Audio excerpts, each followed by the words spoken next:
сахилга баттай зээлдэгчтэл зээл өгнө. Яагаад тэгэхээр би бусад хүмүүсээс манай платформ итгээд одоо өөр хүн манад мөнгө өгсөн байгаа. Тэр мөнгийг би танд зээлж байгаа шүү дээ, тий. Яг нөгөө аж ахуйн нэгжүүд маань бас нэг юм ойлголттой болох хэвээр. Бид нарын нэг хамгийн анханаас нь бүр маш сайн ойлгуулдаг.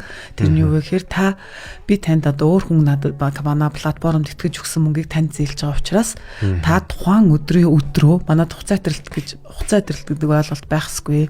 Тийм учраас та тухайн өдрөө одоо бүр даже 12 цаг гэхэд зээлийнхаа эргэн төлөлтийг төлсөн байгаарэ гэдэг одоо нөхцөлөө анханаас нь ойлгуулдаг гэсэн үг.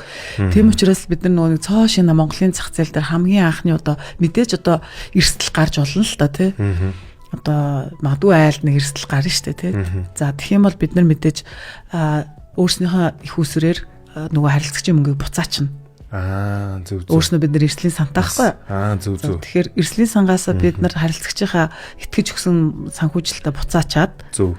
За нөгөө зээлдэгчтэйгээд одоо өнөөдөр чи болохгүй байна. Хоёлоо одоо мууд сайтах дээрээ болох нэ гэдэг асуудлыг бол бид нар зээлдэгчтэйгээ өөрснөө ярьдаг.